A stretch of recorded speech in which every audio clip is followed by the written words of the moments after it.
C'est vraiment une grande joie, mais vraiment, je dis ça avec joie pour nous d'être avec vous de nouveau au travers de cette émission qui s'appelle Gospel et témoignages. C'est vraiment une joie parce que vous savez, on est là pour partager quelque chose de merveilleux, c'est-à-dire notre rencontre avec Jésus. Et nous sommes là comme des témoins. Dans la Bible, il y a un passage qui dit que ce que nous avons entendu, ce que nous avons vu de nos yeux, ce que nous avons contemplé et que nos mains ont touché concernant la parole de la vie, c'est ça que nous voulons partager avec vous ce soir. Et nous sommes vraiment dans la joie parce que c'est vraiment quelque chose de merveilleux. Un jour, Jésus est venu dans chacune de nos vies, il a transformé notre vie et nous sommes là pour partager ce merveilleux cadeau qu'il nous a donné. Donc voilà, soyez les bienvenus, que chacun de vous soit vraiment à l'aise ce soir. Nous allons passer des très bons moments ensemble. Et pour commencer, nous sommes très contents aussi d'accueillir Eva et toute son équipe.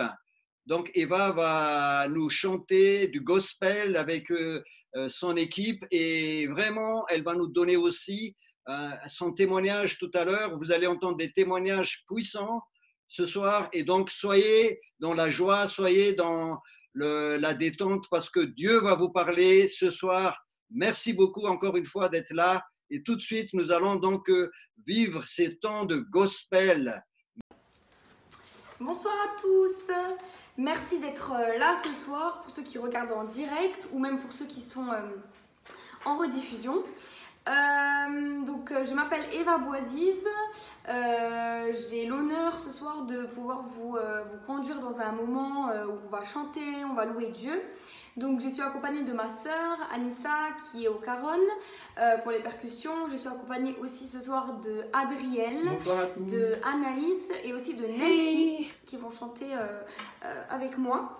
Donc le premier chant, il dit Dieu est bon parce que oui, on croit que Dieu est bon en tout temps, même si on ne le voit pas, même si on a l'impression que les circonstances s'acharnent contre nous. Dieu est toujours le même, il est fidèle et il est bon.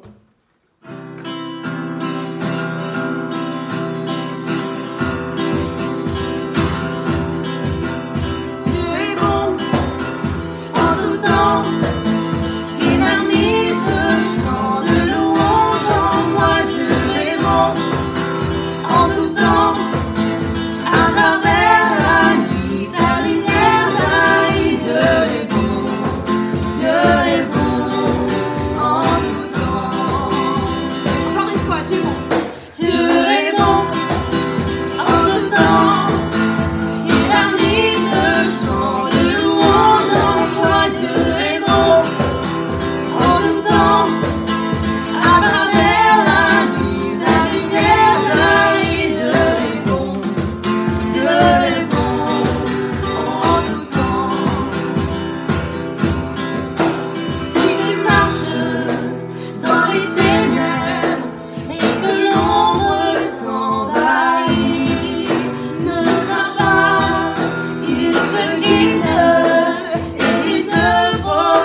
réjouir dans le Seigneur, je veux me réjouir en lui, parce qu'il est toujours bon et je peux compter sur lui.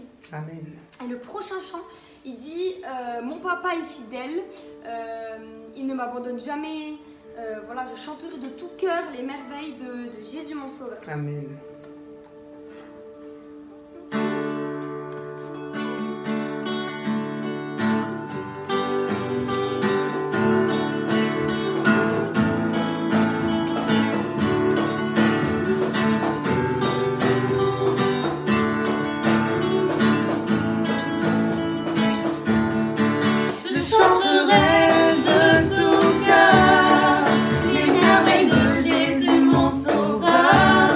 Et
Alléluia, Jésus. Alléluia, Alléluia, Alléluia, Jésus.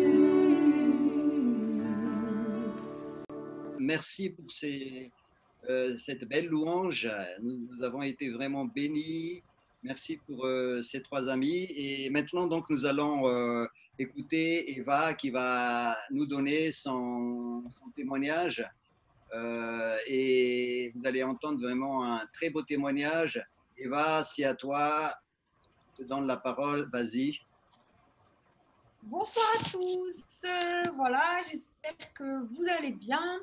Alors, voilà, je me présente un petit peu. Donc, Eva, j'ai 21 ans. Je suis infirmière.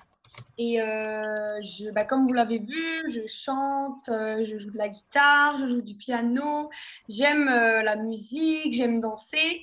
Et en fait, j'aime plus que tout chanter pour Dieu. Et en fait, je vais un petit peu vous expliquer mon parcours de en fait, ma rencontre avec celui que j'appelle mon Seigneur, donc Jésus.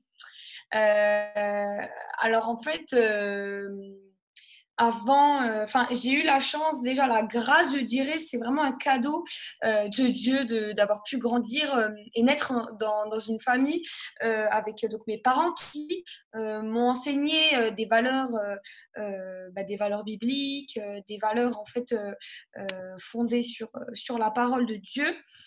Pourquoi? Parce qu'en fait, dans leur jeunesse, ils ont vécu une expérience vraiment incroyable avec Jésus et en fait, ça a transformé leur vie. Et donc, j'ai grandi avec mes parents qui m'ont parlé depuis petite de Jésus. Ils m'ont parlé de la création de Dieu et tout ça. Donc, en étant petite, c'était intéressant. C'était comme des histoires, des belles histoires. Mais je vivais pas en fait la même foi que eux. Et donc, j'allais à l'église, je suivais mes parents. Et puis après, voilà, je suis allée au collège. Là, je parlais pas du tout de ma foi parce que j'avais honte. Honte parce que finalement, parler de Dieu, c'était aussi, j'avais peur d'être jugée par les autres. Et comme j'étais pas convaincue, en fait, de ce en quoi je croyais, j'avais un petit peu... j'osais pas trop en parler, en fait. J'osais pas trop parler de Dieu. Et j'avais même une période, en fait, où je me rebellais un petit peu, que ce soit avec mes parents, à l'école, c'était en quatrième, je me souviens, j'étais un petit peu l'élève rebelle, alors que d'habitude, enfin, je veux dire, c'est pas du tout ma nature, mais là, je cherchais en fait, si vous voulez, un moyen de me rendre intéressante, un moyen de combler en fait un vide qui était en moi, un vide, mais j'essayais de le combler par plusieurs manières, mais il n'y a rien qui fonctionnait. Et j'avais des sortes de colle, de TIG, j'avais un carnet de suivi, je répondais aux profs et tout ça. Et finalement, je ne me reconnaissais même pas. J'essayais d'adopter un comportement qui n'était même pas le mien. Et je savais qu'au fond de moi, c'était pas bien. Je rentrais chez moi et je me disais, il y a un truc qui manque, il y a un truc qui va pas. Et en fait, au fur et à mesure de cette période-là au collège, j'ai en parallèle essayé de m'intéresser un petit peu plus à la Bible. J'ai commencé à prier un petit peu plus. Et en fait, au fur et à mesure que je priais, je me sentais bien. Et je me disais, mais en fait, c'est juste peut-être qu'il faut que je développe cette connaissance de Dieu. Et donc, au fur et à mesure, c'est ce que j'ai fait. Et en fait, j'ai découvert dans la Bible, en fait, l'amour de Dieu qui aime chacune des personnes sur terre et qui m'aimait moi. Et en fait, je me suis rendu compte en lisant que j'avais besoin d'être sauvée. Et j'avais besoin d'être sauveur. Sauvée de quoi? Sauvée en fait. De la mort parce que finalement ça j'ai toujours cru que il y avait après la mort soit le paradis soit l'enfer, sauf que moi je me suis dit bon, j'ai jamais volé, j'ai jamais tué personne, je suis pas pécheuse, enfin je veux dire je fais pas des gros péchés comme on dirait. Et en fait je me suis rendu compte, j'ai pris conscience que finalement le péché c'est pas forcément des des grosses erreurs qu'on imagine qui ont des énormes conséquences. En fait, le péché, qui veut dire manquer la cible, finalement, c'est manquer le plan de Dieu pour moi. C'est ne pas être avec Dieu, ne pas vivre avec Dieu, c'est déjà ne pas faire sa volonté, puisqu'en fait, le but, l'objectif de Dieu pour toutes les personnes sur Terre, c'est qu'on vive avec lui, qu'on développe une relation avec lui, qu'on l'aime, qu'on le serve. Et en fait, j'étais pas dedans. Donc déjà ça, en fait, le fait de ne pas faire sa volonté, j'étais déjà pas dans son plan et j'étais déjà enfin, j'étais finalement pécheuse en fait. Et après, je me suis même rendu compte que tous les petits mensonges, des petits trucs à gauche, à droite, désobéir aux parents et tout. Et là, je me suis dit, mais en fait, comment je vais faire si jamais je meurs, bah, je vais aller où? Et c'est là qu'intervient la merveilleuse personne de Jésus-Christ. Jésus dans la Bible qui est en fait Dieu en personne, mais en même temps sous la forme du Fils de Dieu qui est venu sur la terre et qui, lui, contrairement à nous, n'a pas péché, il est resté parfait pour satisfaire la justice de Dieu. Et en fait, il est mort à la croix pour que moi qui ai des péchés puisse en fait devenir finalement comme sans péché en fait au travers de ce que lui il a fait. Il a pris en fait mes péchés à la croix et il a satisfait en fait la justice de Dieu que moi je ne pouvais pas faire au travers de bonnes actions, d'actes ou de je ne sais quoi. Et en fait quand j'ai lu ça, je me suis dit waouh, mais Dieu il m'aime autant que ça au point de donner son fils unique sur la croix en fait pour pouvoir me pardonner de mes péchés. Et là je me suis dit mais waouh, Jésus il a donné sa vie pour moi et moi en retour je veux aussi donner ma vie pour lui. Et j'ai vraiment décidé de petit à petit de le suivre, d'essayer de l'imiter en fait puisque la Bible nous parle de la vie de Jésus sur terre. Et c'est ce qu'on appelle être disciple de Jésus en fait. C'est un disciple qui finalement a un maître et qui l'imite. Et Jésus c'est devenu mon maître. Et j'ai commencé voilà, vraiment le connaître de plus en plus, prier, tout ça. Et puis à 14 ans, je me suis baptisée aussi. Donc c'est pour vraiment montrer aux autres que ben voilà, j'ai décidé de m'engager avec lui. Et là, en fait, les choses, elles vont changer petit à petit. Je venais de découvrir en fait quelque chose qui comblait mon cœur, quelque chose qui me donnait la paix, qui me donnait la joie. C'est inexplicable. Franchement, quand on le vit pas, on peut pas s'imaginer, on peut pas comprendre. Mais cette paix, cette joie, cet amour-là de vraiment du Seigneur dans ma vie, ça m'a changé en fait. Et je me suis dit waouh, mais Dieu il m'aime tellement, moi aussi je l'aime et je veux essayer de lui plaire. Et au fur et à mesure mon comportement a changé. J'ai commencé à être avoir des meilleures relations avec mes parents, avec à l'école. J'ai commencé à vraiment aimer les autres, vouloir aider les autres. Enfin, je veux dire, tout qui a changé. Mais surtout, ce qui était inexplicable, c'est que mon vide, il était comblé et que je peux dire aujourd'hui que je n'ai plus cette sensation de tristesse parfois, de vide. Parce qu'il y a des choses il y a des choses dans la vie dans la vie quotidienne. On a l'impression qu'on est heureux, mais c'est passager. C'est que un petit moment. Après, le soir, je rentrais dans ma chambre et finalement, je me disais, mais je suis pas complètement heureuse, je suis pas complètement comblée. Et là, je peux dire que vraiment, l'amour de Jésus vraiment me comble. Et ça m'a même donné de la confiance en moi, je veux dire, de l'assurance et tout ça. Et pour rien au monde, je changerai de mode de vie parce qu'au final, c'est ça la vraie vie en fait avec Jésus, c'est une vie qui est épanouie et c'est l'objectif de Dieu pour la vie de chacun d'entre nous en fait. Et je suis vraiment tellement heureuse en fait de vivre avec Jésus.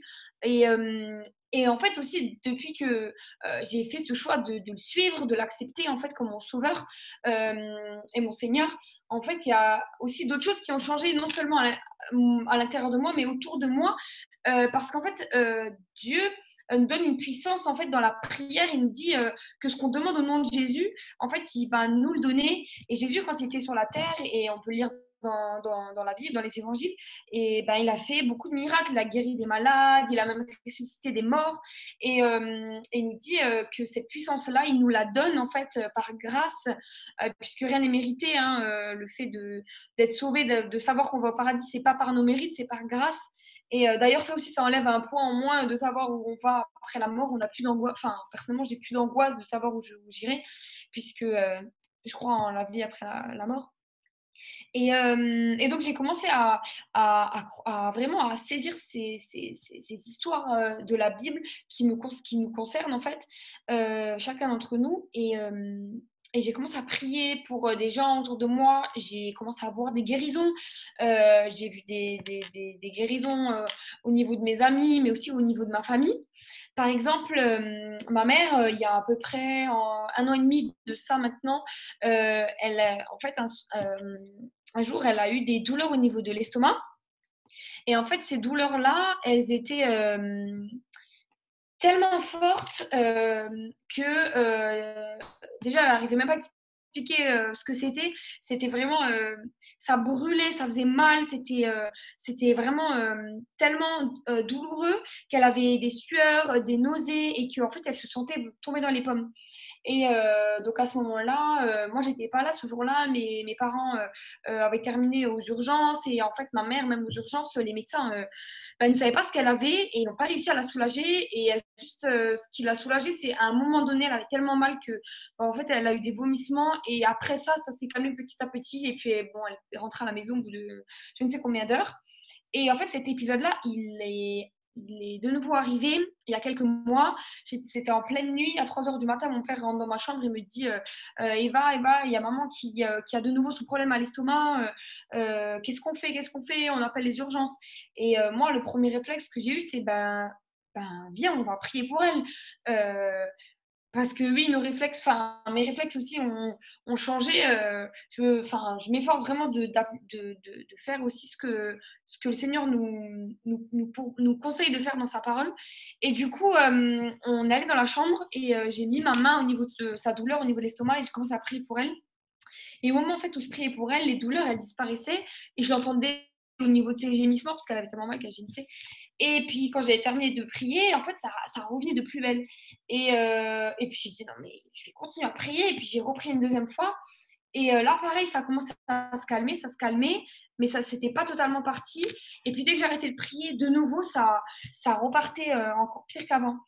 Et je me suis dit, là, j'ai vraiment eu la conviction que cette douleur, elle allait partir. Et j'ai vraiment prié avec l'autorité que Jésus nous donne. Et j'ai vraiment chassé au nom de Jésus vraiment les douleurs. Et au bout de cette troisième fois-là, en fait, elle avait plus du tout mal. Et elle était la première étonnée parce que les douleurs, elles ne s'arrêtaient qu'avec des vomissements. Et là, le Seigneur a agi, Dieu a agi instantanément comme ça. Et il a guéri. Et elle a pu continuer après à faire sa nuit, à dormir. Et elle avait plus du tout de douleur. Et donc, vraiment, merci Seigneur pour ça. Et ce qui s'est passé là cet été, j'étais en vacances dans un camping avec ma famille et c'était il y a 3 semaines. Hein. Et on était au restaurant et en fait, ce qui s'est passé, c'est de nouveau la même situation qui est arrivée en fait. On attendait nos plats et puis en fait ma mère elle a eu de nouveau cette douleur, les mêmes symptômes et elle s'est couchée dans la voiture et elle se sentait vraiment tomber dans les pommes. Elle avait vraiment les sueurs, les bourdonnements dans les oreilles, elle voyait même plus bien. Enfin bon. Et là, pareil, j'ai senti dans mon cœur que Dieu me disait prie pour ta mère, prie pour ta mère, prie pour ta mère, persévère et ne lâche pas. Parce que cette fois-ci, c'était encore pire que la première fois. Euh, on a prié avec ma famille, on a prié pendant 5 minutes, 10 minutes, un quart d'heure. Et puis je continue à prier parce que j'avais vraiment la foi que Dieu allait la guérir. Et en fait, à un moment donné, j'ai vraiment dit ben voilà que les rôles, les sueurs, les nausées, tout ça, ça puisse vraiment s'en aller au nom de Jésus. Et vraiment, le nom de Jésus est puissant et je peux en témoigner parce qu'à ce moment-là, les douleurs sont parties en fait. Et pareil, c'était incroyable parce qu'il y avait plus rien du tout. Il y avait même plus de restant en fait de douleur, plus rien. Et elle est revenue à table et en fait, on a continué notre repas de famille. On a continué à manger au restaurant et on a profité de notre journée. Et puis, je peux dire que vraiment Dieu est grand. Elle a pu présenter de douleurs. Ma mère va vraiment bien depuis. Et on peut dire que vraiment c'est un miracle parce que je ne crois pas au hasard, surtout pas dans ces circonstances-là. Et vraiment, j'ai vu des choses incroyables. J'ai même vu la jambe de ma cousine qui s'était allongée, une autre personne aussi qui avait un décalage au niveau du bassin. On a prié. J'ai vu la jambe qui s'est allongée pour rééquilibrer, pour restabiliser au niveau du bassin parce que ça entraînait des douleurs au niveau du dos. J'ai vu une amie aussi qui était on avait invité des amis un soir et puis il y avait la maman en fait qui au moment de rentrer dans la maison en fait elle a été prise d'une douleur au niveau de la tête, une migraine très forte elle a dit j'ai jamais connu cette douleur là auparavant Et en fait, cette douleur-là était vraiment très forte. Au début, on a prié, ça allait mieux. Et puis ensuite, on a voulu continuer la soirée. Elle était restée sur le canapé allongée. Et puis les douleurs restaient. C'était revenu. Et puis, moi, je sentais au fond de moi qu'il fallait qu'on retourne prier pour elle parce que je voulais vraiment persévérer. Alors, du coup, au bout de presque une demi-heure, j'aurais proposé aux autres, j'ai dit, venez, on retourne prier pour elle. Et puis, là, j'ai mis ma main sur sa tête et puis vraiment, j'ai prié pour que la douleur parte. Et vraiment, c'est pas nous, on n'a pas de super pouvoir, on n'a pas de pouvoir magique. C'est vraiment Dieu qui agit au travers de nous. Et, euh, et là, la douleur instantanément en fait, a disparu. Et même elle nous regardait quand elle a dit mais ça a disparu, c'est parti. Enfin, c'est vraiment incroyable, c'est des petites choses. Peut-être que c'est peut-être difficile à croire, mais en tout cas, je l'ai vécu et je peux dire que c'est vrai et que Dieu est puissant. Des choses incroyables. Et vraiment, vivre avec Jésus, c'est incroyable. C'est pas un Dieu qui est lointain, c'est un Dieu vraiment qui est proche, qui peut nous parler. Moi qui me parle dans mon cœur ou parfois quand je lis des choses. C'est incroyable vraiment comment Dieu il nous montre son amour et comment vraiment Dieu est grand. Et je peux dire que le nom de Jésus est vraiment puissant. Donc voilà, c'est ce que je voulais vous partager ce soir. Merci Eva pour ce super témoignage. On voit vraiment que Jésus est puissant, qu'il est ressuscité d'entre les morts, comme la parole de Dieu le dit, et que ce n'est pas simplement une histoire ancienne. En plus, tu es infirmière, donc tu sais vraiment de quoi tu parlais, tu es habitué à des gens malades, donc c'est vraiment des cas de guérison authentique. En tout cas, nous voulons glorifier le Seigneur et nous voulons vraiment lui donner toute la gloire. Voilà, et c'est avec joie qu'on va écouter encore un autre chant. Si la lune me glace et le soleil menace, créateur des étoiles, mon secours est en toi. C'est mes larmes ruisselent.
Merci Eva, merci à l'équipe hein, pour ce chant merveilleux.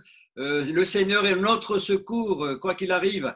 Voilà, donc maintenant nous allons écouter Thierry. Thierry, tu vas nous partager aussi ton témoignage, un témoignage puissant. Merci Thierry en tout cas pour ta présence parmi nous. Et donc, tu peux partager maintenant ton témoignage. Vas-y. Bonsoir à tout le monde, à tous ceux qui sont en direct et qui nous regardent. J'espère que vous avez pris un petit café, tout ça, vous êtes bien assis sur votre fauteuil, vous regardez bien tranquillement. Voilà. Donc, je veux commencer par me présenter déjà. Je m'appelle Thierry Blanc. Je suis marié avec Isabelle et père de 2 enfants, un garçon et une fille. Et donc, pour commencer mon témoignage, je veux commencer déjà à vous raconter un petit peu. Bon, je ne vais pas entrer dans les détails parce que ça peut être très long. Alors, je veux commencer à vous raconter ma vie avant de connaître le Seigneur Jésus, de le connaître en profondeur. Donc, je suis issu d'une famille fervente catholique, pratiquante. Donc, on ne manquait pas une messe en aucun cas. C'était pas à l'ordre du jour. Qu'il pleuve, qu'il tombe du feu du ciel, il fallait qu'on soit à la messe. Ça, c'était catégorique. Et donc, j'avais une vie, disons, religieuse bien ancrée. J'ai toujours cru en Dieu, j'ai toujours cru qu'il y avait quelque chose au-dessus de moi, à l'époque. Mais, à vrai dire, j'osais pas le dire à mes parents par peur d'une réprimande. En fin de compte, je m'en fichais. Parce que je croyais qu'il existait quelque chose que j'appelais une force au-dessus de nous. Mais en fin de compte, pour moi, se rattacher à quelque chose, c'était, pour moi, ça relève de la faiblesse. Pour moi, ce sont les faibles qui veulent se rattacher à quelque chose pour donner du sens à leur existence. Moi, vous savez, alors j'avais ma petite vie religieuse bien calée. Le dimanche, j'étais le Saint-Nitouche, le gars qui est gentil, qui fait de mal à personne à l'église. Je faisais les mêmes gestes comme tout le monde pour faire plaisir. Et dans la semaine, j'avais ma deuxième face cachée. C'est-à-dire que j'étais un petit voyou, un petit délinquant. Alors, bien sûr, tout ce que je le faisais toujours seul. J'ai jamais fait mes petits coups avec quelqu'un. Même ma propre ombre, j'avais pas confiance, pour vous dire. Donc, j'ai toujours fait mes choses en cachette. J'avais ma vie religieuse. Voilà, ça, c'était un truc important dans la famille. C'était la tradition, carrément. Mais à côté de tout ça, j'avais mes petits business. Je volais, je truandais les gens, souvent quelques petites bagarres par-ci par-là, entre clans. Voilà. Et donc, c'était ça ma vie. Et un jour, mon père décide qu'on rentre en France avec ma mère et ma sœur parce qu'il ne trouvait plus de travail euh, en Côte d'Ivoire où on a vécu. Et, et donc, en arrivant en France, de plus en plus, je me suis éloigné complètement même de ma religion, du catholicisme. Je n'allais carrément plus même dans les églises. J'ai commencé à avoir ma liberté, j'étais majeur et vacciné, donc j'avais une vie encore plus de débauche en France. Alors, est-ce que c'est une histoire de géographie, le fait d'avoir quitté la Côte d'Ivoire? Est-ce qu'il y a plus de débauche en Europe? Je veux pas soulever un débat, ce n'est pas le cas ce soir, on ne va pas s'étendre dessus, mais en tout cas, j'ai décuplé le péché dans ma vie quand je suis arrivé en France. C'est-à-dire que j'ai vraiment commencé à toucher à tout ce qui est drogue. Alors, pas les drogues pures. Hein. Quand je parle de drogue, je ne parle pas de marijuana ou tout ça. Je parle de rouler un joint. Je me suis mis à de plus en plus boire, aller dans les boîtes de nuit, les copains, les copines, sans compter, en parenthèse, j'entrerai pas dans les détails, une vie d'orgie à tous les niveaux. Quand je dis bien à tous les niveaux, que Dieu vous inspire et vous montre de quoi je veux parler. Donc, je ne m'étendrai pas. Voilà. Donc, voilà, c'était ça ma vie. C'était ça ma vie. Entre-temps, je rencontre une fille marocaine pour qui j'avais vraiment à l'époque, on parlait comme ça, le béguin, quand on aime quelqu'un. Et c'était devenu sérieux, il fallait que je me marie avec elle. Et pour se marier avec une Marocaine qui est musulmane, il faut que l'homme obligatoirement devienne musulman. Bon. Mais comme je suis un peu quelqu'un de... À l'époque, hein, j'étais quelqu'un de fourbe. Quand je voulais avoir quelque chose, j'étais prêt à faire n'importe quoi pour l'avoir. Donc, je suis allé au Maroc, tout ça. J'ai rencontré la famille Aziz à Deir el-Khalef. C'est un quartier de Casablanca, Deir el-Khalef. Et ils m'ont reçu là-bas, tout ça. On a fait des connaissances. Et le monsieur m'a dit, écoutez, monsieur Blanc, chez nous, nos filles, nous les marions. C'est pas vous faites vos relations et quand ça va pas, vous jugez. Nous, vous vous mariez avec elles. C'est comme ça chez nous dans l'islam. Il faut respecter. Et vous devez devenir musulman. Et là, je lui ai fait, mais est-ce que c'est obligatoire que je sois musulman? Il m'a dit, monsieur, c'est une obligation. Donc, j'en ai parlé avec la fille de l'époque, Sohad, et elle m'a dit, chérie, écoute, on s'en fiche, tu fais tu vas à la mosquée à Casa et tu répètes comme un perroquet, même si tu comprends même pas l'arabe, tu t'en fiches. Voilà, tu fais, voilà. Donc, moi, j'ai respecté, j'ai fait le truc, et on m'a demandé, qu'est-ce que tu veux choisir comme prénom? Pourquoi je rigole? Parce que j'ai choisi le nom Mustapha. Pourquoi? Parce qu'en fin de compte, mon père, en Côte d'Ivoire, son meilleur ami, c'était un Marocain qui s'appelait Mustapha et qui avait une quincaillerie. Et donc, en l'honneur de cet homme, parce que nous l'aimions beaucoup et on dormait chez eux, ils dormaient chez nous, les enfants, tout, j'ai dit à l'imam à l'époque, écoute, Mustapha, sûr, hein, oui, Mustapha. Il m'a mis un registre, il m'a fait signer tout ça. Et voilà, écoutez, pour tout dire, j'ai récité une prière dont je ne connaissais même pas le sens et je suis devenu musulman. Voilà comment ça s'est passé. Ensuite, je rentre en France. Entre-temps, tout capote, mais tout s'arrête. L'histoire du mariage avec cette fille s'arrête. On a eu une embrouille, on s'est insulté comme des poissons pourris au téléphone. Je redébarque au Maroc pour faire la guerre au papa. Il me menace de mort parce que j'ai insulté sa fille. Et je lui dis, mon ami, c'est la mort qui a peur de moi. Moi, je n'ai pas peur de la mort. Je viens te voir, je n'ai pas peur de toi. Je débarque au Maroc. Parce que je vous dis que j'étais un petit peu zinzin à l'époque, hein, un peu fou. Et donc, il me reçoit, même pas chez lui, il me dit, je ne reçois pas un monsieur qui a insulté ma fille. Vous ne méritez pas mon hospitalité. La maman, elle a eu pitié de moi, elle m'a donné un peu à manger. Donc, du coup, je retourne sur la France, l'histoire s'est enterrée, il n'y a plus de mariage avec Souad. Et je continue mon petit bonhomme de chemin, et je vous dis la vérité, hein, je n'étais pas le musulman érudit, tout, qui fait les 5 piliers, la Fatiha, tout ça. Non, même pas, ça ne m'intéressait pas. Je continuais en cachette à manger du porc. C'était pour vous dire, je voulais juste avoir la fille. Et voilà pourquoi j'ai accepté l'islam. Ce n'était même pas une histoire de conviction. Je vous dis que pour moi, toutes ces choses, c'était des faiblesses. Se rattacher à quelque chose, c'est une faiblesse. Et donc, en rentrant du Maroc, je rentre en France. Et là, j'avais quand même un petit coup au cœur. Parce que la fille en question, je l'aimais. Donc, je suis entré dans une dépression, de colère, je devenais nerveux. Et il y avait un petit monsieur qui s'appelle Eri Andrea Naïna.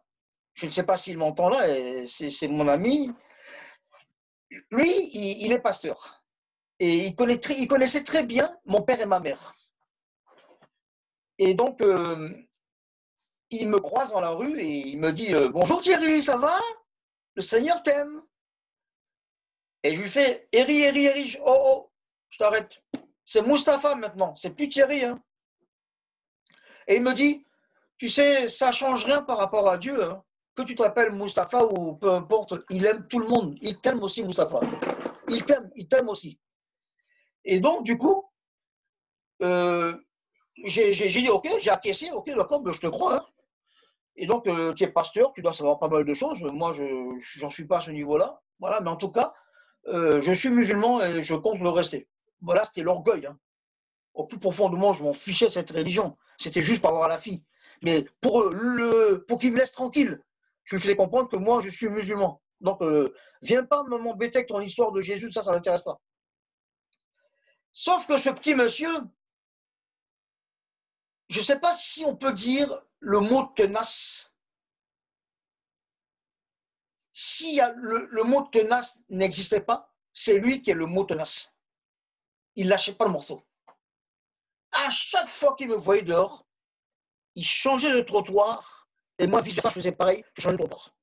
Je ne sais pas comment il faisait, il s'arrangeait pour me retrouver. À chaque fois, il me parlait encore du Seigneur, de l'amour de Dieu, tout ça.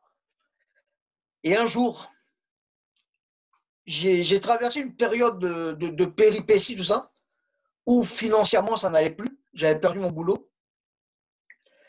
Et j'ai commencé à refaire des petits vols à la tire. Aller chez des gens, dans des pavillons, dans des maisons. Je ne sais pas s'il y a des gendarmes qui m'écoutent là. Ne vous inquiétez pas, j'ai changé, je suis à Christ aujourd'hui. Je suis enfant de Dieu, j'ai changé. En tout cas, peu importe, ce n'était pas glorieux. J'ai fait des choses qui n'étaient pas à la gloire de Dieu. Et donc, je me suis rappelé de ce petit monsieur qui me parlait de la bonne nouvelle de Jésus. Il m'avait laissé son truc, son phone, son téléphone. Donc, je l'appelle. Il vient à ma rencontre avec son épouse.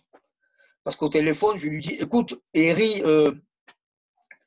je veux bien que tu reviennes me parler de ce soi-disant sauveur Jésus. Je veux voir si vraiment il va faire quelque chose dans ma vie. Mais viens m'en parler, viens, je t'attends chez moi. Il vient chez moi avec sa femme en quelques secondes, et il là très rapidement. Et là, il me demande s'ils peuvent prier pour moi. Je n'avais pas trop compris pourquoi. Et je lui dis, mais je ne sais pas, qu'est-ce qu'il veut? Il veut prier pourquoi?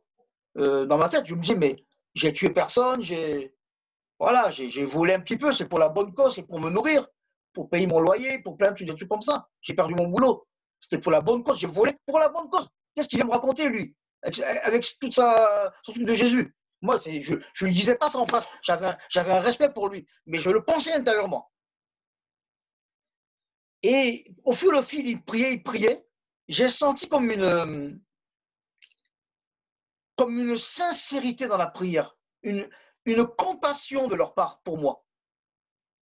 Et là, petit à petit, on a commencé à se revoir. Je n'allais pas encore à l'église, hein. Non. Et un jour, je l'appelle et je lui dis, Eri, je peux venir dans ton assemblée, dans ton église? Il me dit, quand tu veux, il n'y a pas de problème. Je viens te chercher en voiture. On a la voiture. Je dis, non, moi, je n'ai pas de voiture. Et ils sont venus me chercher. Donc, comme ça, je venais à chaque fois à l'église le dimanche avec eux. Ça ne veut pas dire que je t'ai engagé. Je vous avoue, ce qui me plaisait, c'était la louange et les jolies petites madames qu'il y avait dans l'église. Voyez-vous, l'esprit du monde qui était encore là, qui était là malgré tout ça, tout ce que j'ai pu entendre. Il n'y a qu'une chose qui m'intéressait, c'est de me trouver une femme sérieuse. Parce que je savais que chez les chrétiens, les femmes sont sérieuses. Et j'ai vite déchanté quand j'ai vu les sœurs qui me faisaient comprendre, nous t'aimons de l'amour du Seigneur. Mais moi, je voulais entendre autre chose, bien sûr. Et petit à petit, j'allais le dimanche. Et un jour, il y a vraiment eu quelque chose dans mon cœur. C'était le moment. Il y avait un truc sur le baptême. Et donc, j'avais assisté au cours de baptême. Et en mars 99, j'ai vraiment accepté le Seigneur Jésus-Christ dans ma vie comme Seigneur et Sauveur. Parce que je voulais vous dire aussi une chose. Pendant tout ce temps-là que je venais dans les cultes, même si je n'avais pas pour optique de changer ou d'embrasser la foi en Jésus, mine de rien, quand le prédicateur un jour a prêché, ça m'avait frappé. Je me suis posé la question, est-ce qu'il n'y a pas une magouille entre Eri et le prédicateur? Est-ce qu'il n'a pas été dire, tiens, le Thierry, là, c'est un petit voyou, il m'a raconté sa vie, il parle de ça, voilà. Et c'est comme si le gars racontait ma vie en direct devant tout le monde. Donc moi, à la fin du culte, je veux le voir, et je lui fais, dis-moi, tu as raconté quelque chose? Ah non, moi, j'ai rien raconté. Va le voir, tu vas en parler avec lui. Donc je vais voir le prédicateur, c'était un invité. Et je lui fais, excusez-moi, vous me connaissez? Vous avez raconté ma vie? Il dit, c'est bizarre, quoi. Il dit, écoutez, monsieur, ne vous en prenez pas à moi. Allez voir le Seigneur, c'est lui qui révèle les choses. Et c'était peut-être pour vous, c'était votre jour de salut aujourd'hui. Vous entendez ces choses pour que vous croyez que Dieu existe. Et là, j'ai commencé à me poser des questions. Et tout ça a fait, ça a conditionné qu'un jour, j'appelle Eri et qui vient avec sa femme chez moi pour prier pour moi. Et vraiment, en 99, mars 99, j'ai donné mon cœur au Seigneur. Et depuis, c'est vraiment, j'ai la paix dans mon cœur. Et tout de suite, j'ai su quel était mon appel. J'ai tout de suite eu dans mon cœur le fardeau des âmes. Tout de suite, j'ai eu cet appel dans mon cœur, le fardeau des âmes. Aller prêcher l'évangile pour qu'il y ait un maximum de sauvés. Et donc, voilà un petit peu mon histoire, qui j'étais avant, ce que je suis devenu après, en venant à la lumière de Jésus-Christ, parce que les ténèbres et la lumière ne peuvent pas cohabiter. Un exemple tout bête, regardez mon écran, s'il vous plaît, regardez. Je vais éteindre quelque chose. Hein. Regardez comment ça fait bizarre. Parce que la lumière est partie, les ténèbres arrivent. Quand j'appelle la lumière, les ténèbres disparaissent. Je vais vous dire une chose. J'ai compris que j'ai eu la conviction dans mon cœur que j'étais pécheur et que si je n'avais pas Jésus-Christ, j'allais mourir en enfer éternellement. Je ne parle pas de la première mort, on va tous y passer. Je parle de la deuxième mort, celle qui est le détachement éternel avec Dieu. C'est une éternité, ce n'est pas juste un moment, il n'y a pas de répit. Et ce qui m'a vraiment aussi poussé à donner mon cœur au Seigneur, c'était quelque part une démarche un peu égoïste, je ne voulais pas aller en enfer. Bien sûr, après, j'ai appris à connaître ce Dieu d'amour, j'ai appris aussi à l'aimer, à converser avec lui, à lui faire confiance. Et je vais finir par un petit témoignage qui concerne mon papa. Mon père et ma mère sont décédés, ils ne sont plus là, mais ils sont avec le Seigneur, hein. Ça j'ai la conviction. Et mon papa a eu un diabète sévère à l'insuline et il a eu une hémiplégie. Pour ceux qui sont dans le médical, je crois que la demoiselle est infirmière ou docteur, il a eu une hémiplégie côté gauche et donc il était paralysé sur une chaise roulante. On était un soir en vacances, je crois que c'était, si je ne me trompe pas, Val d'Isère ou Brigue-les-Bains, peu importe, c'était à la montagne. Et dans la nuit, j'ai été réveillé par un bruit. J'ouvre les yeux et je vois mon papa dans la chambre où on dormait nous tous, qui faisait des allers et retours, excusez-moi, il partait de sa chaise pour prendre un déambulateur, mais là, il est sorti de sa chaise roulante sans déambulateur, il marchait et il courait dans la chambre. Je l'ai vu, je n'ai rien dit. Il est reparti se coucher, on s'est réendormi. Le lendemain, j'ai rien dit. Je voulais voir si lui va réagir. Et mon père qui prend la parole et qui dit, vous savez ce qui s'est passé hier soir dans la chambre? Vous ne savez pas que vous dormez. Le Seigneur Dieu était dans la chambre avec moi. Parce que j'ai marché, j'ai couru. Ma mère était un peu dubitative. Mais moi, à un moment donné, je retorque. Papa, tu as raison, c'est vrai. Parce que tu m'as réveillé, je t'ai vu. Et donc, pour vous dire qu'aujourd'hui, je ne sais pas ce que toi qui me regardes aujourd'hui, peut-être que tu crois que je suis une élite, quelqu'un de super bien, Non. Loin de moi ces pensées. Je suis un homme ordinaire, avec toutes ses failles, tous ses défauts. Je suis un homme qui a encore besoin et qui aura toujours besoin de la grâce de Dieu. Et Dieu veut faire grâce dans ta vie aujourd'hui. Quoi que tu fasses, quoi que tu traverses, quoi que tu vas traverser dans les jours qui viennent, quoi que tu as déjà vécu, en ce moment tu le vis, le Seigneur t'aime et il veut ton salut. Il veut que tu répondes à son invitation. Il veut venir dans ton cœur, mais il ne forcera jamais ton cœur parce qu'il respecte ton libre arbitre. Moi, Dieu ne m'a jamais forcé. Il m'a laissé le temps qu'il a fallu. Il est longanimité. Quand on le chante là, moi je l'ai vécu, c'est vrai. Il est patient, lent à la colère, mais riche en amour, riche en charité. C'est un Dieu d'amour. Et vraiment, je t'encourage ce soir à vraiment te rentre chez toi le soir, prends ton ordinateur, fais des recherches sur ce Dieu. Fais vraiment des recherches, sois sincère. Tu vas voir, Dieu va se révéler à toi. Parce qu'il n'a qu'un désir, c'est gagner ton cœur. Parce qu'il t'aime, il veut sauver ton âme. Sois béni, mon ami. Soyez bénis tous, au nom de Jésus. Amen. Merci. Merci, mon frère Thierry. Merci. C'est vraiment super ton témoignage. Et voilà, le Seigneur manifeste encore son amour au travers de la vie de Thierry, comment il est venu le chercher. Et donc, moi, je vais vous donner aussi mon témoignage, comment Jésus est venu dans ma vie. Moi, j'ai été élevé dans la religion chrétienne. Mon père était protestant et ma mère était catholique. Et donc, j'étais éduqué très jeune dans cette religion. Et j'étais à l'école de dimanche, tout ça.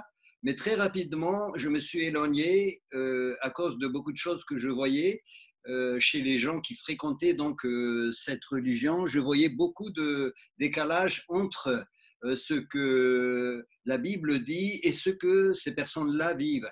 Et donc, moi, je me suis éloigné tout doucement et j'étais très influencé par mes amis qui étaient autour de moi. Et très rapidement, j'étais attiré par la délinquance, par toutes choses qui n'étaient pas bien du tout. Et en grandissant, j'étais devenu vraiment un petit voyou.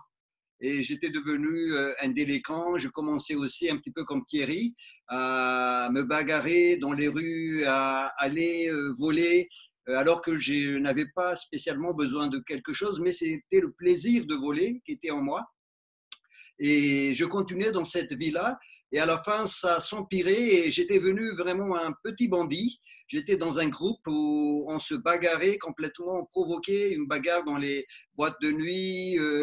On faisait beaucoup de choses qui étaient très, très mauvaises. J'ai même pas envie d'en parler ici parce que c'était tellement mauvais.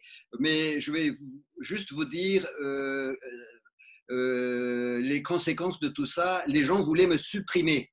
Les gens voulaient me supprimer et ils ont commencé même à faire des stratégies pour me coincer, pour me bloquer et me supprimer. J'avais à peu près 18 ans à l'époque et je me suis éloigné de la famille. Je commençais vraiment à vivre dans la délinquance complète.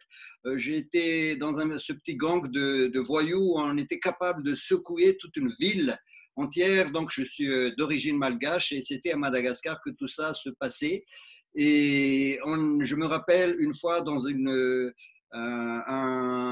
province de Madagascar, on a rassemblé beaucoup de personnes au bord de la mer et là on a provoqué une bagarre générale. Toute la ville a été secouée, les gens sont venus pour essayer d'arrêter tout ça et c'était vraiment la bagarre générale. Il y avait même des gens qui sont venus, des mercenaires qui ont été appelés pour rentrer dedans et j'ai failli vraiment mourir dans cette bagarre-là. Je voyais des gens avec des instruments très violents tomber sur moi et au moment où j'allais recevoir un coup fatal, il y a quelqu'un qui m'attrapait par derrière, qui me met dans sa voiture et qui démarre très rapidement et j'ai été sauvé comme ça. Je ne comprenais pas pourquoi. Mais donc, ma vie était vraiment très violente et à cette époque-là, je buvais beaucoup aussi. Et j'étais tout le temps ivre et j'étais vraiment loin de tout ça. Mes parents ont jeté le gant, donc il n'y avait plus d'espoir pour eux, c'était fini. Voilà, j'étais devenu un petit gang, quoi. Et à cette époque-là, ce qui est arrivé, il y avait quelqu'un de ma famille, c'était mon oncle, qui était quelqu'un de très connu dans la ville où il était. Il était officier à l'armée, il était commandant et il avait une grande responsabilité, mais en même temps, il était très arrogant, très méprisant et cette personne-là me faisait un petit peu peur. Mais tout d'un coup, il a changé, il est devenu très doux, il est devenu très gentil et son visage respirait la douceur et l'amour. Et un jour, il est venu vers moi et il m'a dit que Jésus pouvait donner un sens à ma vie, que Jésus pouvait changer ma vie. Je l'écoutais, moi j'avais la tête qui tournait, j'ai bu ce jour-là et j'ai dit, il est complètement timbré ce monsieur, c'est pas possible. Qu'est-ce que Jésus pouvait faire pour moi? De toute façon, c'est de la vieille histoire tout ça. Mais je l'écoutais quand même parce que, voilà, je voulais pas le vexer. Mais j'ai constaté qu'il a complètement changé et je ne comprenais pas. Et j'ai dit, mais qu'est-ce qui s'est passé dans sa vie? Et je commençais à réfléchir à tout ça et je commençais vraiment à mettre un doute sur mon athéisme, parce qu'à l'époque, je me déclarais athée et je me disais, tout ça, c'est rien. Et je commençais à mettre un doute sur mon athéisme et je commençais à réfléchir. Et j'ai dit, mais si jamais il a raison, et si jamais c'est vrai ce qu'il dit.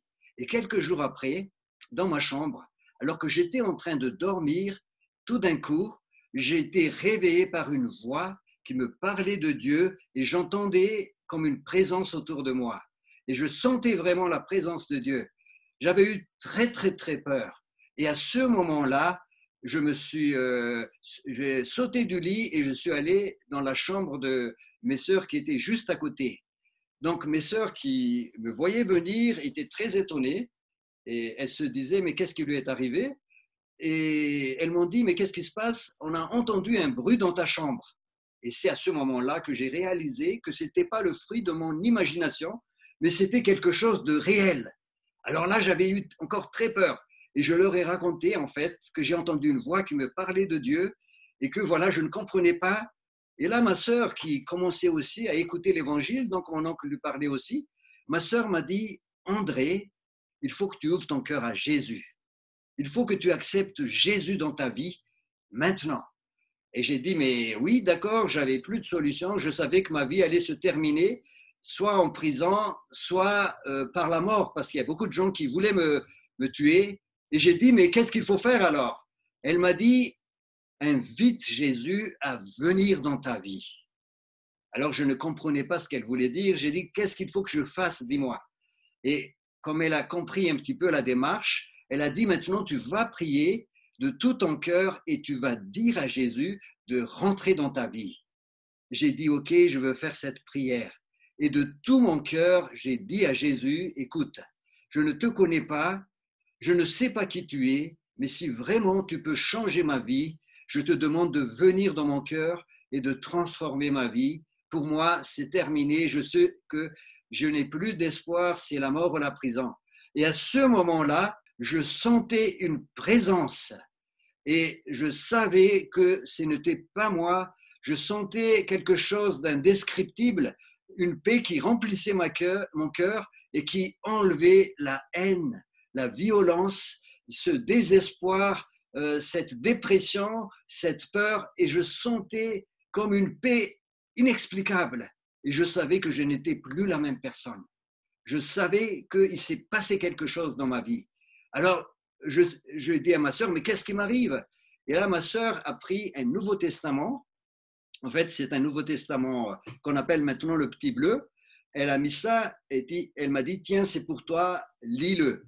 Et j'ai commencé à lire ce livre. J'ai mis ce livre dans ma poche et le lendemain, je suis parti au lycée. Alors, au passage, je suis passé voir Sylvia, donc, qui était avec moi à l'époque. On n'était pas mariés, mais j'irais la voir tous les matins pour l'amener au lycée. Et ce jour-là, je lui ai raconté ce qui est arrivé. Je lui ai dit, écoute, cette nuit, j'ai rencontré Jésus, il a transformé ma vie, je ne suis plus la même personne, mon nom est inscrit dans le ciel, dans le ciel. Elle me regardait de haut en bas et elle me dit, celui-là, il est devenu fou. Soit il est tombé dans une secte, soit il est devenu fou. En fait, elle, à l'époque, elle allait à l'église tous les dimanches. Elle fréquentait une église protestante réformée, mais elle n'a jamais fait cette connaissance personnelle de Jésus. Quelques semaines après, elle va découvrir aussi la personne de Jésus en m'observant. Elle a été touchée par la grâce de Dieu et elle a accepté Jésus. Maintenant, nous sommes mariés, nous avons 5 enfants, mais je vais continuer mon histoire. Donc, j'ai mis ce petit Nouveau Testament dans ma poche et je suis allé à l'école, donc au lycée. Et voyez ce qui m'est arrivé ce jour-là. J'avais les amis qui venaient me voir et moi, quand je rencontre en fait un ami à l'époque pour le saluer, je le salue avec 2 kilomètres de gros mots. Ça sortait facilement. Et ce matin-là, il venait me voir, un ami. Je commençais à ouvrir ma bouche et là, je ne pouvais plus dire un seul gros mot. J'étais comme bloqué et je savais que je n'étais plus seul.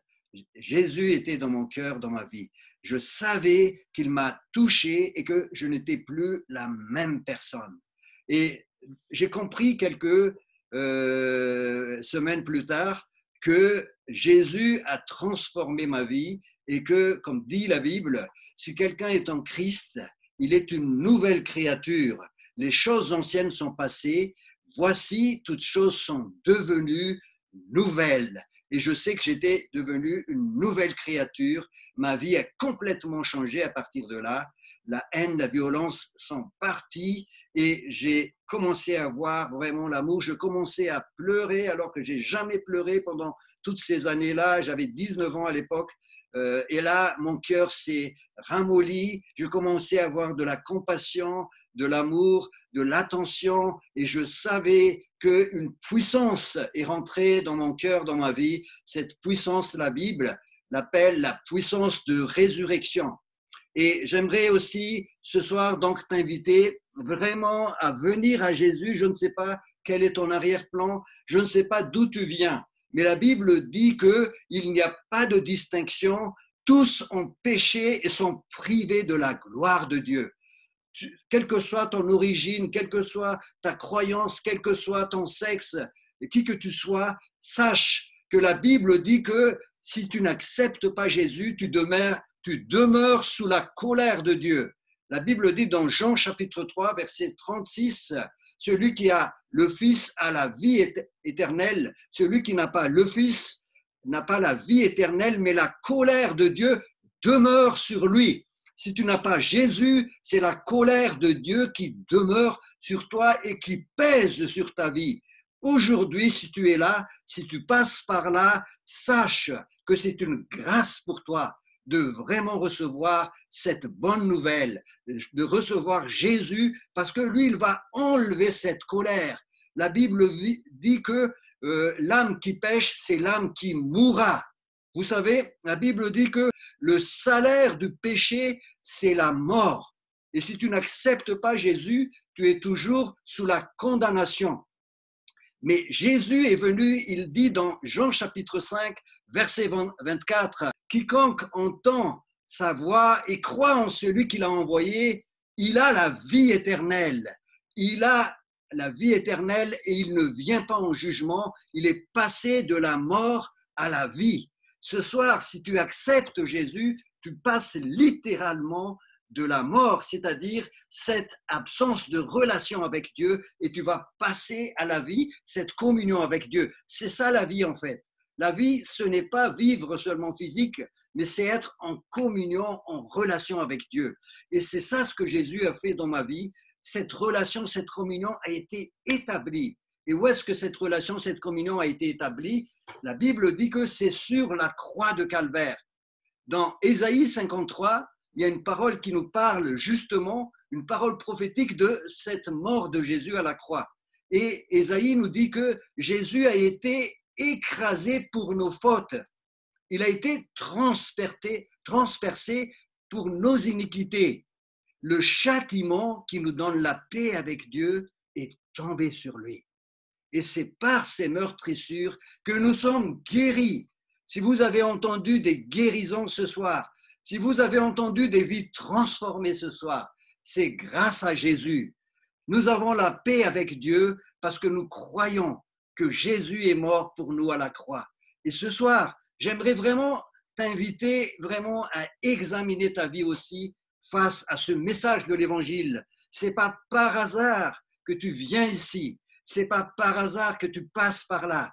Si tu es là, sache que Dieu t'aime, que Dieu est venu vers toi. C'est Dieu qui a pris l'initiative. Même si tu as commencé une démarche, c'est Dieu qui est venu te chercher. Et c'est pour ça que tu es là. Et aujourd'hui, il y a une occasion, une opportunité pour toi de recevoir cette vie et d'être en paix avec Dieu. Donc, je t'encourage vraiment à examiner ta vie. Tout à l'heure, on va prier pour toi. On va prier pour les gens qui ont aussi des problèmes de santé. Nous savons que Jésus est vivant, qu'il peut changer encore le cours des choses dans ta vie. Il est celui, la Bible appelle la résurrection et la vie. Alors, avant d'examiner, de prier pour toi, j'aimerais qu'on passe donc un chant qui s'appelle Grâce infinie. Et pendant ce chant-là, écoute ce chant et essaie vraiment de te mettre devant Dieu. Essaie vraiment d'examiner ta vie devant le Seigneur. Laisse Dieu te parler, laisse Dieu parler à ton cœur ce soir. Je sais qu'il est là et je sais qu'il frappe à la porte de ton cœur. Voilà, on va écouter ce chant. Donc on va vous chanter maintenant un dernier chant. Un chant qui parle de la réalité de nos vies en fait. Un chant qui dit qu'en fait, avant de rencontrer Jésus, on était brisé, on était vidé et rien ne pouvait combler notre cœur. Et une fois qu'on a rencontré l'amour du Père, l'amour de Jésus, tout a changé dans nos vies en fait. Dieu nous a restaurés, nous a redonné comme une seconde chance en fait, une nouvelle vie avec lui. Et cette vie-là, c'est la vraie vie. C'est une vie merveilleuse. Et tout ça, c'est par la grâce de Dieu, au travers de Jésus-Christ, de ce qu'il a fait à la croix pour chacun d'entre nous. Et tu peux aussi avoir cette vie ce soir. J'ai été brisé, vidé sans espoir. Ta grâce m'a trouvé, m'a restauré. Je n'ai rien à voir, mais tel que je suis, tu me libères, tu me libères. Grâce infinie de notre Dieu, qui un jour m'a sauvé. Oh, j'allais de lieu en lieu quand tu m'as retrouvé. Et maintenant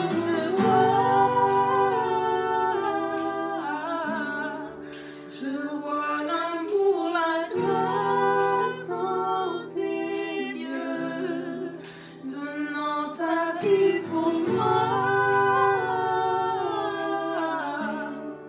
me ramenant de la mort à la vie.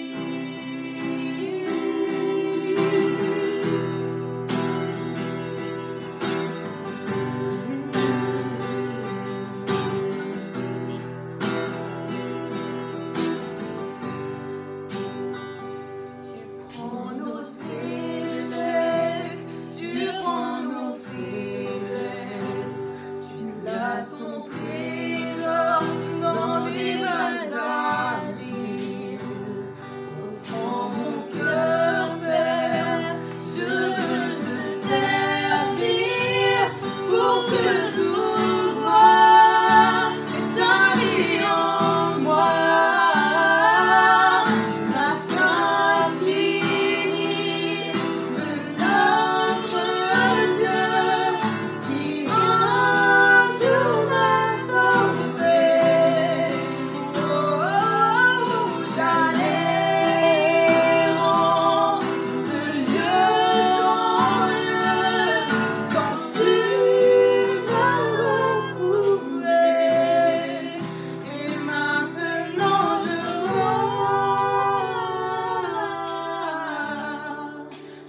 vois l'amour, la grâce dans tes yeux, donnant ta vie pour moi, me ramenant de la mort à la vie. Et maintenant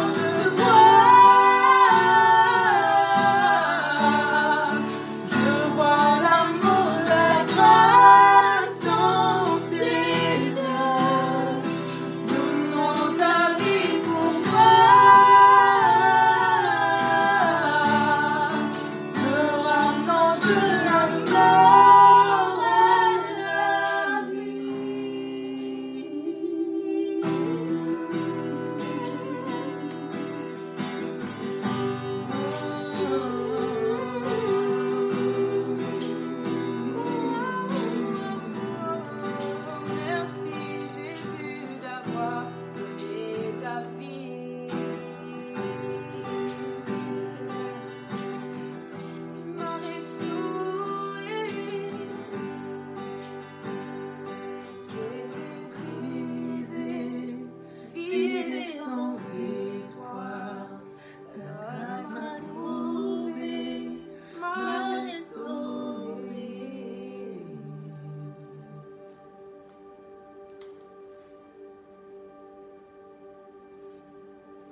La grâce de Dieu est infinie. C'est par grâce que nous sommes sauvés, dit la Bible, par le moyen de la foi.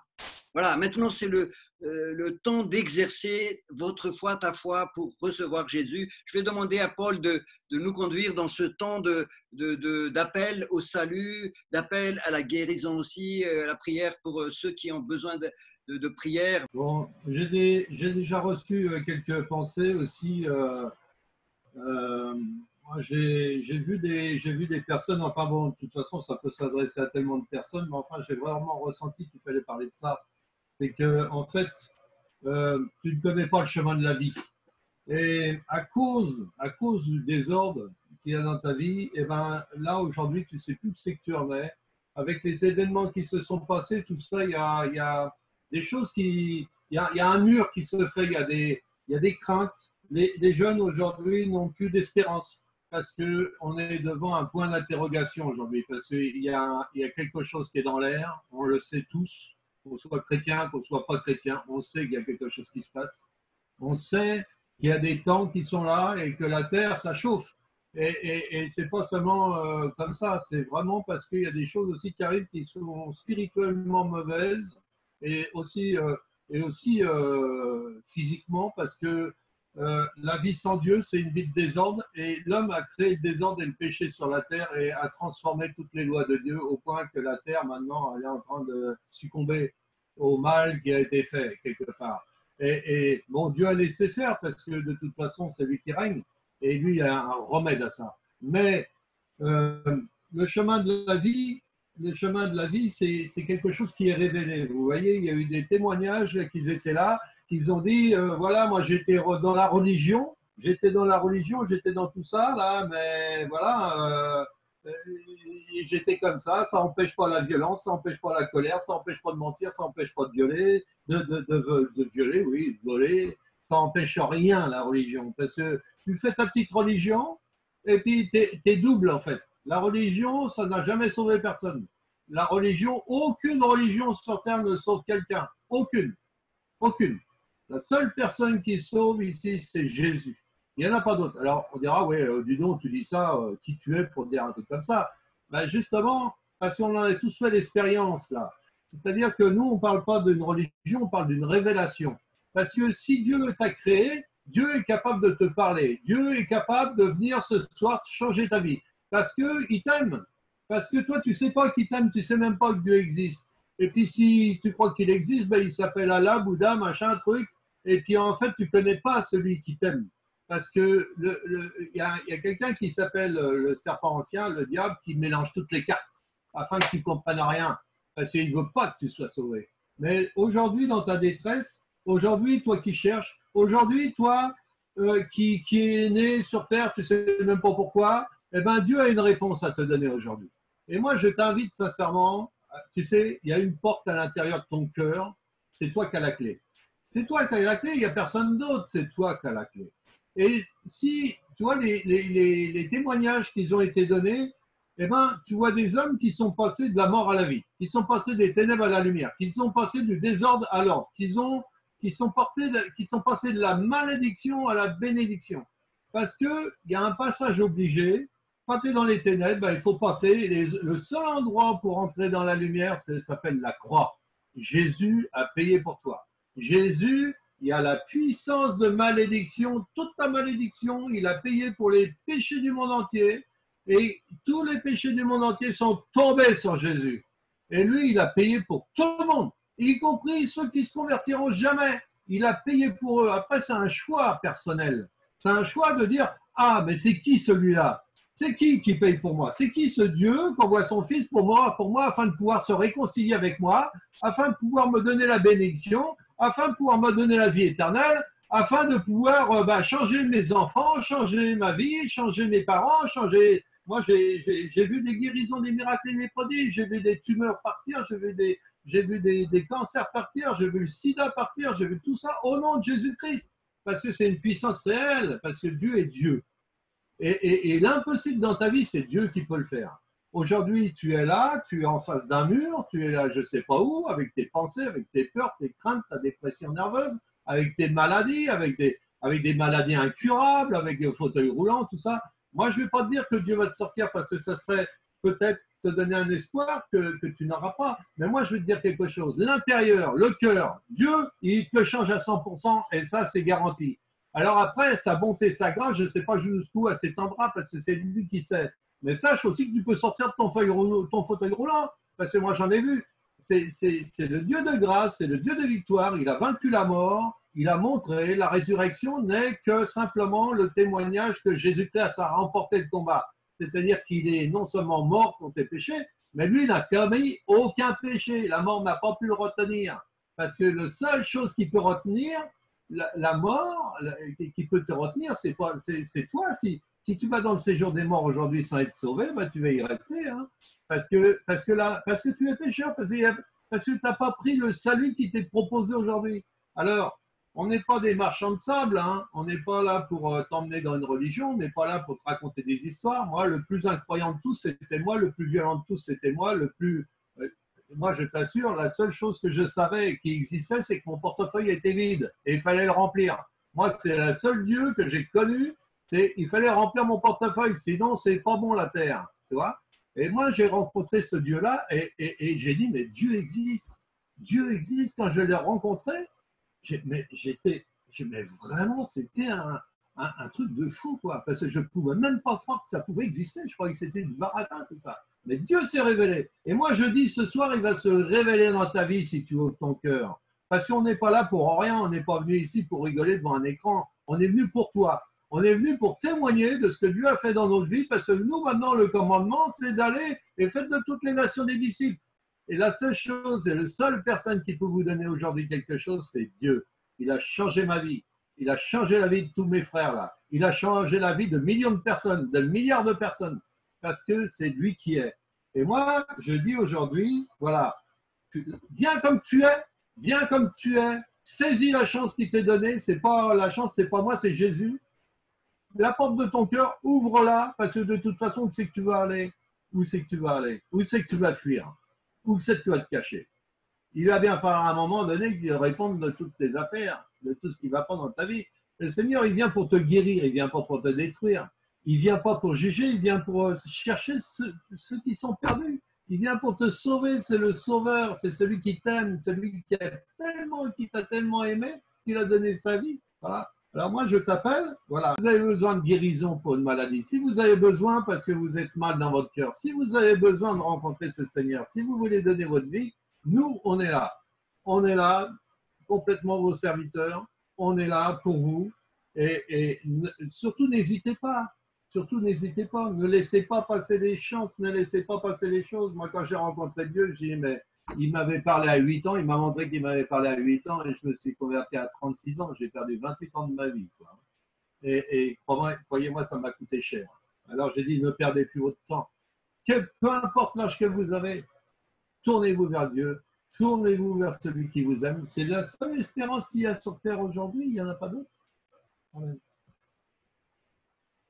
Alors, merci Paul pour cet appel à la conversion. Alors maintenant, on va prier pour vous. Si vous êtes dans ce Zoom et que vous êtes touché par ce message, nous allons prier ensemble. Moi, je vais vous inviter vraiment à faire cette prière, posez votre main sur votre cœur, fermez vos yeux et dites avec moi, mais de tout votre cœur, si vous êtes d'accord, dites avec moi que aujourd'hui vous voulez vraiment accepter Jésus comme votre sauveur. C'est une décision que personne d'autre ne peut prendre à votre place. Mais c'est à vous de prendre cette décision. Nous allons prier tous ensemble. Et si vous êtes touchés, si vous voulez ouvrir votre cœur à Jésus ce soir, dites avec moi, Jésus, je ne te connais pas, j'ai entendu parler de toi, mais ce soir j'ai été touché dans mon être entier et je veux t'ouvrir mon cœur et je veux t'accepter comme mon sauveur. Viens dans ma vie, viens dans mon cœur, touche-moi, pardon pour tous mes péchés, pardon pour toutes mes fautes. Je veux ce soir t'appartenir. Je veux que tu effaces mes péchés et mes fautes et je veux être une nouvelle personne en toi. Viens changer ma vie, viens changer mon cœur je t'ouvre ma vie, mon cœur, et je t'accepte comme mon sauveur ce soir. Merci Jésus pour ce que tu as fait pour moi. Amen. Si vous l'avez fait de tout votre cœur, cette prière, sachez que Dieu l'a entendue et vous êtes une nouvelle créature maintenant en Jésus. Je vous invite à laisser vos coordonnées, à laisser votre numéro de téléphone, à laisser aussi sur Facebook, dans les commentaires si vous êtes sur Facebook. Si vous êtes dans ce Zoom, vous pouvez laisser sur le converser. Voilà. Maintenant, nous allons aussi prier pour les malades. Quelle que soit la maladie, quel que soit le problème de santé que vous avez, s'il y a parmi nous, je vais vous demander de lever votre main. Vous pouvez faire ça avec l'icône qui est prévue et on peut prier pour vous. Voilà. Est-ce que si quelqu'un parmi nous aussi a une parole de connaissance, une parole de sagesse, qui reçoit quelque chose par rapport à un problème de santé, vous pouvez aussi partager. Je parle donc à l'équipe de prière, à Paul et aux personnes qui sont avec nous là ce soir. Si vous recevez quelque chose pour les gens qui sont dans la réunion, n'hésitez pas à partager. Voilà.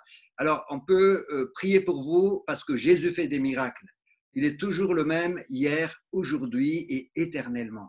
Alors, ce soir, il va faire encore des miracles sur toi, sur ta vie. Voilà. Alors, manifestez-vous et je vais laisser la main à Paul s'il a une parole ou quelque chose à partager. Oui, la première parole, c'est que bien sûr, Dieu nous pardonne nos péchés. Hein. C'est un truc qui est fondamental et c'est l'œuvre de Christ. Mais vous savez, la véritable guérison, c'est quand on pardonne aux autres. Et moi, je sais qu'il y a des gens qui sont dans la dépression nerveuse, là, qui sont dans des choses, dans la violence, dans la colère, parce qu'ils se sont irrités contre leurs parents, parce que le père, je ne sais pas qu'est-ce qu'il a fait, je ne sais pas qu'est-ce qu'il n'a pas tenu sa place ou je ne sais pas quoi. Mais il y a des jugements des enfants. Les enfants, ils aiment la justice. Il y a des jugements d'enfants et des jugements quand on juge ses parents quand on est petit. Ben, il y a vraiment quelque chose qui se passe et il y a la colère qui s'installe. Et puis après, il y a la violence. Et puis après, la famille, c'est plus en haut, mais c'est en bas de l'immeuble. Et après, on vend du shit, on vend du truc, on vend du machin parce que la bande, elle nous emmène là-dedans. Et moi, je dis que oui, pardonne à tes parents. Pardonne à tes parents et demande pardon d'avoir jugé tes parents. Parce que moi, je l'ai fait, ça, je vous assure, ça a été destructeur. Mais quand je suis rentré là-dedans, en vérité, j'ai vraiment été guéri. J'ai vraiment été guéri intérieurement, puissamment. Et vous savez, c'est une puissance de guérison pour beaucoup de maladies, le pardon.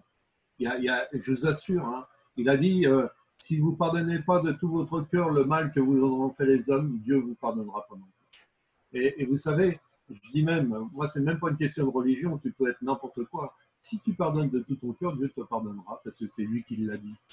Et si tu pardonnes pas de tout ton cœur, ben, il ne te pardonnera pas. Tu peux être n'importe quoi, même chrétien. Si tu pardonnes pas, Dieu ne te pardonne pas. Parce que lui, il a payé alors qu'il n'avait rien fait. Il a payé toutes les malédictions et les pires de toutes.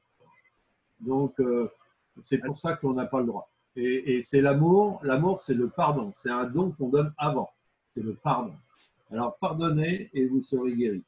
Amen. Alors, on peut prier pour le pardon. Je vais inviter Paul, parce que c'est toi qui as reçu cette parole, de prier pour toutes les personnes dans cette réunion-là. Je suis absolument certain qu'il y a des gens qui ont besoin de lâcher l'amertume, qui ont besoin de pardonner une personne. Alors ce soir, le Seigneur te donne cette opportunité de se libérer de ce lien du non-pardon qui peut être un lien que le diable utilise pour détruire ta vie. Et ce soir, le Seigneur te donne cette opportunité. Alors on va prier pour toi. Tu te reconnais dans cette parole et mets ta main sur toi au nom de Jésus. Paul va prier pour toi. On va libérer le lien que l'ennemi a posé sur ta vie au nom de Jésus. Voilà, Père. Père, tu vois les personnes qui sont concernées, mais je crois que tout le monde, enfin, tous ceux qui ne sont pas chrétiens sont concernés de toute manière parce qu'ils n'ont pas connu cette dimension du pardon peut-être. Et Seigneur, moi je prie pour tous ceux qui se reconnaissent dans ces choses. Père, je prie pour que tu tu déverrouilles maintenant la colère, que tu déverrouilles la violence, que tu déverrouilles la souffrance, afin que le pardon puisse être libéré. Seigneur, il y a des fois, il y a des bonnes raisons d'en vouloir. Il y a des bonnes raisons. Mais toi, tu dis non, il n'y a aucune raison. C'est comme ça. L'amour, c'est le pardon. Et Seigneur, moi, je prie pour que toutes les personnes qui sont dans l'amertume, qui ont souffert des violences, voire même des viols, ou des choses innommables. Père, moi, je te prie pour que tu viennes à leur aide maintenant par ton Esprit Saint. Et Seigneur, que tu leur permets de rentrer dans cette délivrance, de libérer le pardon, Seigneur, parce que ça en va de leur vie. Parce que sinon, c'est la double condamnation. C'est-à-dire, non seulement on nous a fait des choses, mais en plus de ça, si on ne pardonne pas, on va se créer des cancers, des amertumes, des choses et des machins, puis en finir. Et Seigneur, moi, je prie pour que tu donnes l'intelligence pour dire non, non, moi, je vais m'aimer et je vais pardonner. Je vais déjà pour moi, pour guérir, je vais déjà pardonner de tout mon cœur. Et Père, moi, je prie pour que maintenant, tu poses ta main sur ces personnes, que tu viennes les visiter. Je sais que ça ne va pas se faire en une soirée. Je sais que c'est un processus. Seigneur, c'est une semence qui est déposée ce soir. Mais je crois en ta puissance, Père, et je crois que ce que tu commences, tu vas le finir. Je crois que, Seigneur, qu'il y a des personnes qui sont touchées là par ce qui est dit. Et Père, moi, je prie pour que tu les accompagnes et que tu leur montres et que tu leur mettes la lumière, que tu donnes leur la compréhension. Seigneur, la colère, la violence et toutes ces choses ont voilé leurs yeux, ont voilé leur intelligence. Ils réclament vengeance. Mais non, Seigneur, il n'y a pas de vengeance. Il y a on pardonne ou on ne pardonne pas. Et si on ne pardonne pas, on n'est pas avec Dieu. Mais si on pardonne, alors Dieu nous fait grâce à nous-mêmes et nous bénit. Et la bénédiction vient. Et il y a même des familles qui vont être reconstruites à cause du pardon. Il y a des choses incroyables qui peuvent se vivre. Moi, j'ai vu des familles, c'est que c'était dur. Et il y a quelqu'un qui s'est converti, qui a commencé à pardonner. Son père, il s'est mis à pleurer, il a demandé pardon. Et toute la famille a été restaurée. Et il y en a même un qui buvait comme un trou 4 litres de vin par jour, parce que le jour qu'il est né, la mère a dit, prenez-le et jetez-le par la fenêtre. C'est comme ça qu'il est venu sur Terre. Prenez-le, jetez-le par la fenêtre. Et ce gars-là, il buvait 4 litres de vin par jour. Et il était violent, Et aujourd'hui, tout son visage a changé. Toute sa vie a changé, il est transformé, il est faible, mais il est complètement transformé. C'est ça la puissance de Dieu. Et parce qu'il y a pardon qui s'installe. Alléluia. Alors moi, je bénis toutes ces personnes, Père, et je prie pour que tu viennes les bénir maintenant. Ceux qui ont pris la décision, et ceux qui n'ont pas pris encore la décision, tu continues à leur parler, parce que c'est vital pour eux.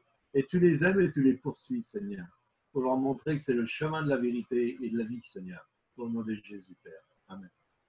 Amen. Merci Paul pour cette prière pour le non-pardon. Maintenant, moi, je vais libérer la puissance de guérison sur la vie des gens qui sont là, parce que effectivement, le non-pardon ou l'amertume ou la haine, la violence bloquent l'œuvre du Saint-Esprit dans votre vie. Maintenant, si tu es malade, si tu as un problème de santé, pose ta main là où tu as mal, maintenant, et laisse le Seigneur maintenant te libérer au nom puissant de Jésus. Je prends autorité maintenant sur toute maladie dans les corps aujourd'hui, ce soir, quel que soit le nom de ces maladies, que ce soit de maladie du cœur, que ce soit de la maladie au niveau des os, de la maladie au niveau de la peau, quel que soit le nom de la maladie, le nom puissant de Jésus maintenant te libère et te guérit. Au nom de Jésus, sois libéré maintenant par la puissance de vie qui est en Jésus. Seigneur, nous prions maintenant pour ces personnes qui ont besoin de guérison. Nous croyons que tu es là. Pose ta main maintenant et nous libérons la puissance de l'évangile, la puissance de guérison, de résurrection. Merci Seigneur pour ta grâce et ton amour. Merci parce que tu te révèles maintenant avec cette vie éternelle qui commence dès maintenant dans les vies des personnes qui sont ici. Merci Seigneur, que le nom de Jésus soit glorifié, élevé parmi nous. Si quelqu'un a reçu une guérison, n'hésitez pas de vous manifester pour glorifier le nom du Seigneur. Voilà. Je laisse encore, Paul, il veut encore intervenir. Ouais, moi j'ai reçu une pensée par rapport à des reins. Alors je ne sais pas ce qui ne fonctionne pas, je ne sais pas si ça conduit jusqu'à la dialyse, mais je prie Seigneur pour que ces reins-là soient guéris maintenant dans ta bonté, que ce soit une preuve et une démonstration de puissance pour la conversion de cette personne, Père, au nom de Jésus-Christ. J'ai reçu aussi par rapport au diabète. Et Seigneur, là aussi, Seigneur, tu rétablis les choses, tu rétablis la fonction, Père. Moi, je prie pour que ce diabète s'en aille maintenant au nom de Jésus-Christ. Dans ta bonté, Seigneur, dans ta grâce. C'est toi qui donnes la guérison et qui rétablit l'équilibre, Seigneur, dans son corps, au nom de Jésus. Amen. Amen. Est-ce qu'il y a d'autres personnes qui reçoivent quelque chose là ou des personnes qui ont été touchées, guéries? Manifestez-vous, sinon vous avez toujours l'occasion de nous envoyer donc un message ou un SMS. Voilà. Là, on a dépassé un petit peu l'heure, donc on a prévu de terminer à 21h30. Je pense qu'on peut couper maintenant le live sur Facebook et on peut terminer cette réunion. Donc, merci. Attends, juste 30 secondes. Moi, j'avais un torticolis depuis ce matin et là, j'ai plus rien. Alléluia. Amen. Donc, il y a une personne qui a un torticolis depuis ce matin et le Seigneur venait de le guérir là à l'heure actuelle. Donc, merci Seigneur pour cette guérison. Que ton nom soit élevé. S'il y a d'autres témoignages de guérison, n'hésitez pas à manifester donc votre témoignage, à nous partager. C'est pour la gloire du Seigneur. Nous savons que Jésus est le même hier, aujourd'hui et éternellement. Amen. Alors, est-ce que vous avez été bénis ce soir? Si vous avez été bénis, faites-nous Amen. Comme ça. Voilà, en tout cas, merci pour votre présence. Merci pour votre soutien. Donc, nous sommes de nouveau sur les réseaux sociaux. Ce n'est qu'un début aujourd'hui. Nous allons essayer d'aller plus loin dans les jours, dans les semaines qui vont venir, dans les mois, parce que le Seigneur nous a vraiment ouvert la porte et nous croyons que Dieu veut toucher pas seulement les Français, mais au-delà. Parce que nous avons vu ça pendant le confinement et on va continuer, on va développer ce ministère sur les réseaux sociaux. On a eu des transformations parmi nous. Il y a des gens qui ont été touchés, convertis il y a quelques mois de cela, il y a quelques semaines qui sont présents là actuellement. Et nous voulons continuer à proclamer l'évangile aussi bien sur le réseau virtuel que sur le monde réel, j'allais dire. Mais pour le Seigneur, c'est réel tout ça. Donc voilà, merci pour vos prières, continuons à prier et nous vous tiendrons au courant pour la suite. Voilà, soyez bénis, que Dieu vous bénisse en tout cas. Restons en contact et à très bientôt. Merci beaucoup encore une fois les amis. Merci Eva pour ta participation, pour ces chants. Merci les frères et sœurs qui ont donné leur témoignage et merci à l'ensemble de l'équipe technique derrière qui a bossé très dur. Voilà, nous voulons vraiment glorifier le Seigneur au travers de tout ça. Merci Thierry pour ton témoignage. À très bientôt les amis. Et donc, je termine cette réunion. À très bientôt. Bye bye.